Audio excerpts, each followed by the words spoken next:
Welcome to Recovery His Way. I'm your host, Tom Reynolds, here on the campus in Huntsville, Alabama of His Way. And today I'm blessed to be joined with Greta and Jim Ashburn. Good to have you with us. Thank you. Thank you. Greta has been a part of our staff for the last about 3.5 years. And they've been friends of ours for a good while, but have got more involved in these last few years. And I was really fascinated at their journey and kind of what has brought them to this. And I think in this conversation we've been having with numerous people on the idea of how being actively involved in recovery ministry ends up being something that God uses in our lives, not just in the lives of others, is an important topic and one that relates to you. But maybe you could share with our listeners a little bit about just your journey in general, what brought you to His Way.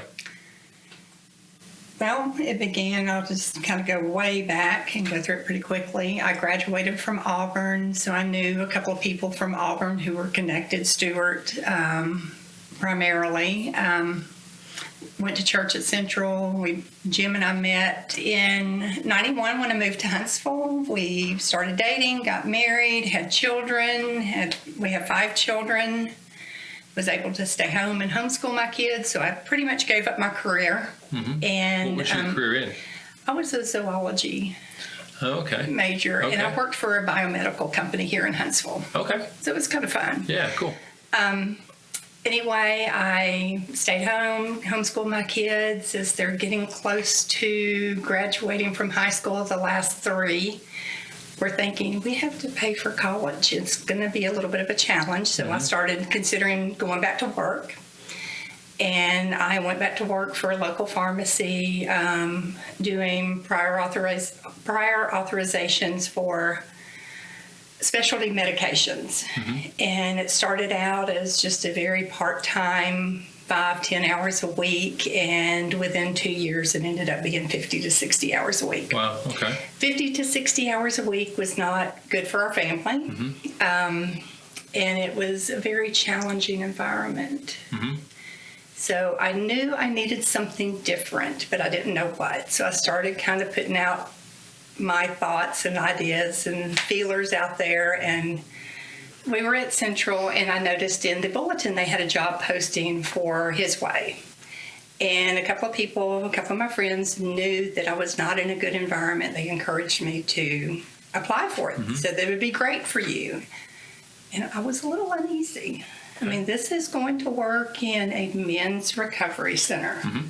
Little intimidating sounding. Right. Thinking, I'm not sure that's the direction that I'm supposed to go, but I applied, talked with Bill a couple of times, and I thought, the job sounded really interesting to me. I had a little bit of flexibility in kind of creating a job that they didn't have before. Right. I like a challenge. I like organization. And I applied, got the job, and here I am, 3.5 years later. It's been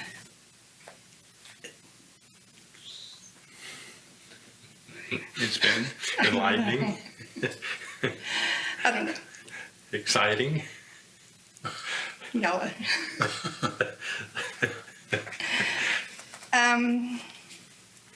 It's been a learning. Okay, I can say.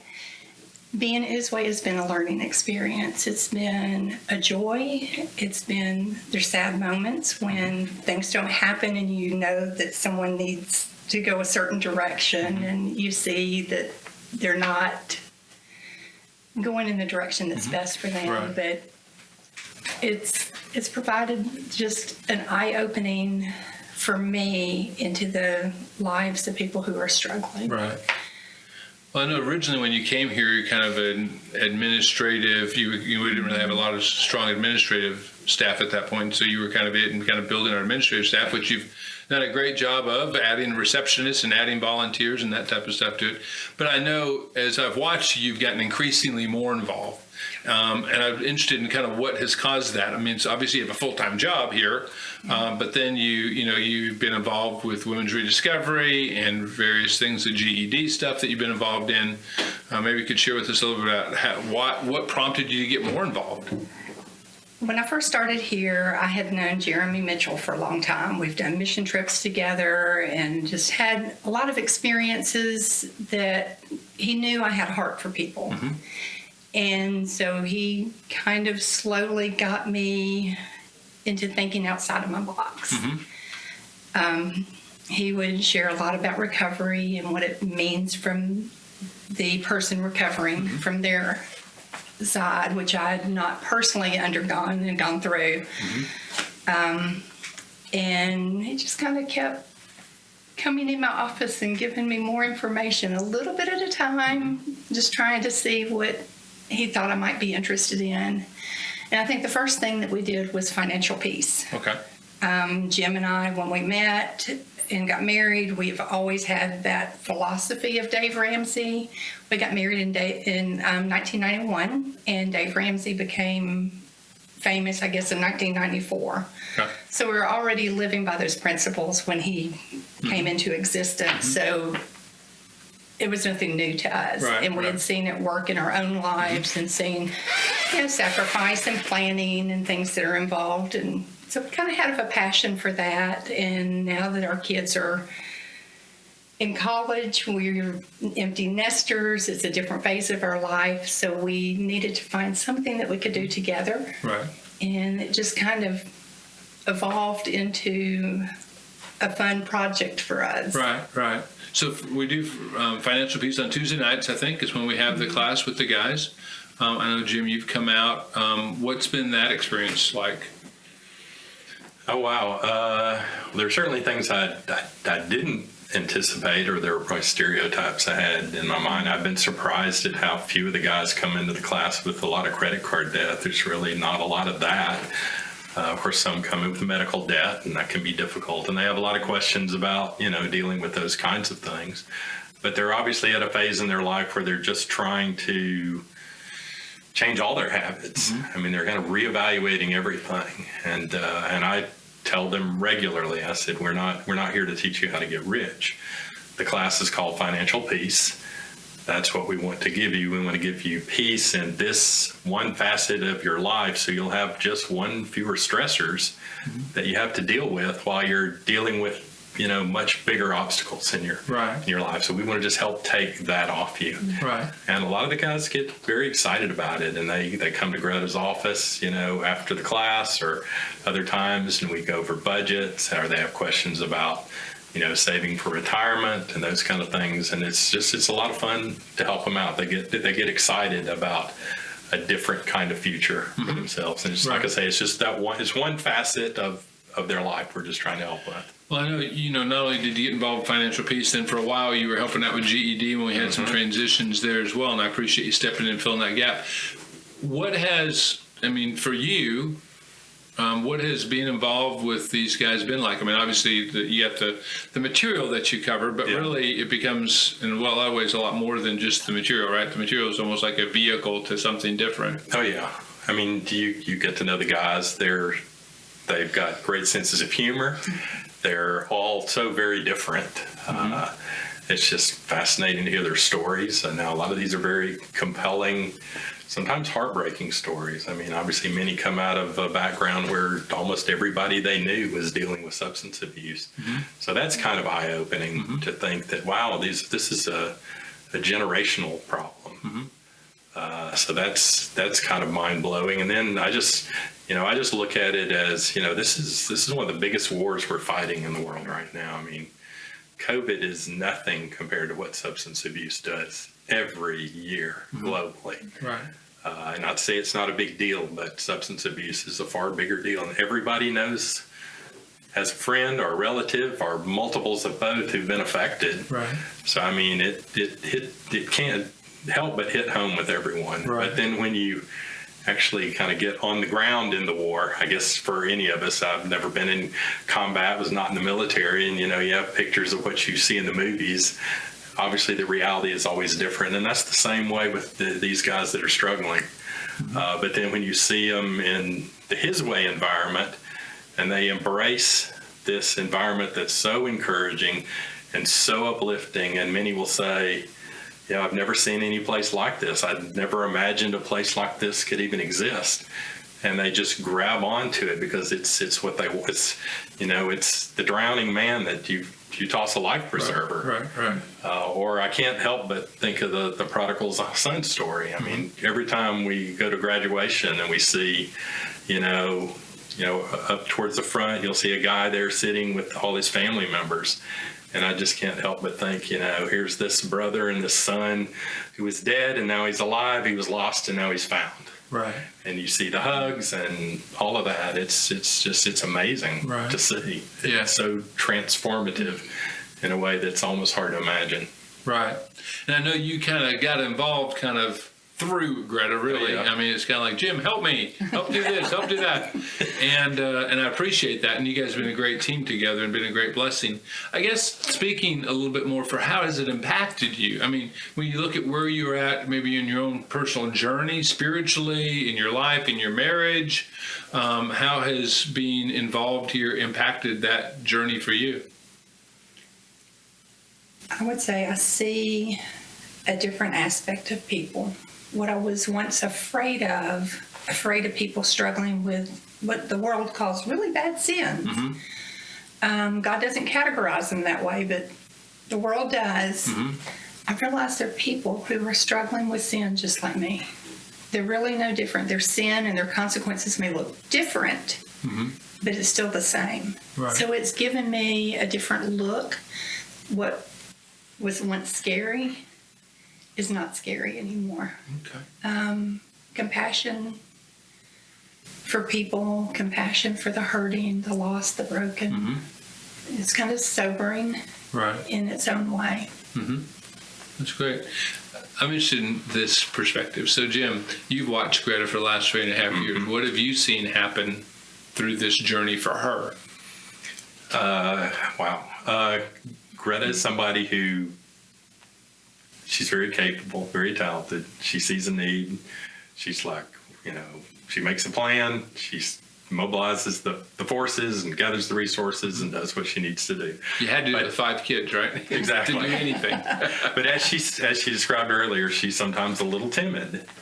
And so she was uncertain about taking the job. And she asked me, and I could just hear this, maybe this little touch of fear in her voice or whatever. And not necessarily the fear of coming to this environment with all these guys necessarily, but just a new undertaking, and she didn't feel like she had the skills she needed and so forth. And she asked if I thought she needed to take it, and I'm like, absolutely. I mean, I didn't have any doubts in my mind, and I certainly didn't have any doubts about her capability to do it. Mm-hmm. And we tend to do just about everything together, and she knows I've got her back.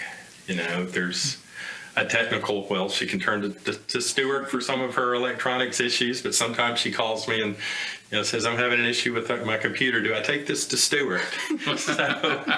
So if I can work it through in 60 seconds, I do. But the last time I said, no, I think this is a Stuart issue, so pass that along. Or just reviewing a document or whatever. So I enjoy doing those kinds of things to help her. But she doesn't really need that much help. I think she just likes to know there's somebody in her corner.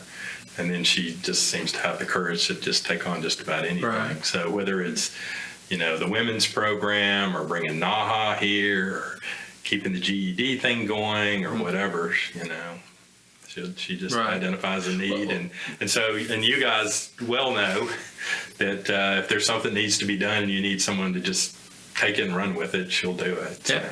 And she runs well. The thing that you were pointing out that I think is interesting is I think for a lot of Christians and even women, sometimes in the way that they're engaged with the world, there is kind of an intimidation factor, a fear factor in dealing with some aspects of life.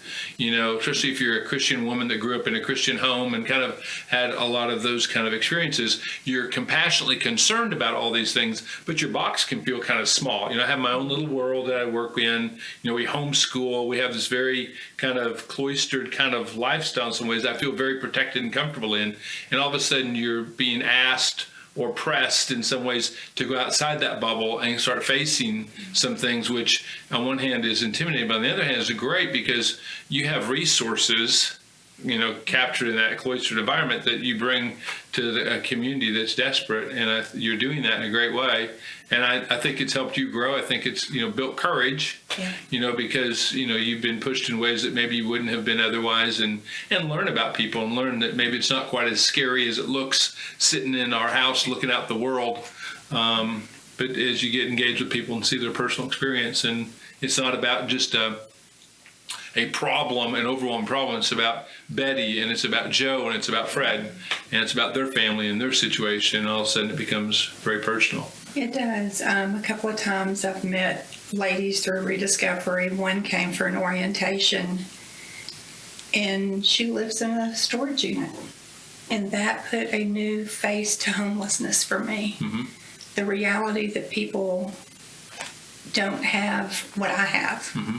They don't have access to things, and things are more difficult, and trying to figure out how to give them the tools and resources to change their current state. Right. And you've done an amazing job. One of the things that's happened in your journey is, with Jeremy's encouragement, you've gotten involved with leading Women's Rediscovery. And, we're a men's program, so we don't have any real women ministry things, except that we started, our kind of outpatient program with Rediscovery that we do once a week. And you're now leading that and have done an outstanding job of not only leading it, but as you mentioned, kind of recruiting the forces. Mm-hmm. I know for a while, I don't know where it's at exactly today, but for a while we had a ton of volunteers and very few people involved with the program at one time, but I think that's changed. But I really appreciate your leadership there, and I know you've grown through it, and I know people have been blessed by your influence. So I really appreciate all that you both have done to make our program better, and it just encourages me that I think there's a tremendous amount of Christian resource out there in the pews sometimes that's underutilized, and I think being able to recruit that gift and use it in this ministry has been a blessing and really enhances what we're doing. For us, it was timing. Mm-hmm. Right. Just God's timing. When our kids were grown, we weren't responsible. Putting Jeremy in my path to kind of open up some new thoughts of how I see people and how I interact with them. I think that's great. I mean, so many times, we start out maybe as a Christian, we get involved in ministry right away, and then we get married, and then we have that responsibility, and then we get kids, and our life becomes all about that. And then as that kind of dies down or fades out, it's like, what do I do now? Yeah. And you poured, I know, a lot of energy into the ministry of your children and the things that they were involved in for a lot of years with youth group and all that kind of stuff. And now being empty nesters and kind of starting to raise your eyes, say, okay, what's God have for us next is great. And an encouragement to our listeners and viewers that, many people are in that point, and there's always an opportunity to dive into something new, and God has new adventures and new opportunities for you. Whether you're empty nesters, I know Clyde, helped start his way here at 79 years old, so you never know, right? You can come off the bench and get involved in something, right? So that's great. Well, I appreciate you joining us today, and thank you for your ministry here, and we look forward to continuing to grow together. Absolutely. And thank you for listening and viewing us today at Recovery His Way. If you'd like to know more about our program, you can check us out at hiswayinc.org.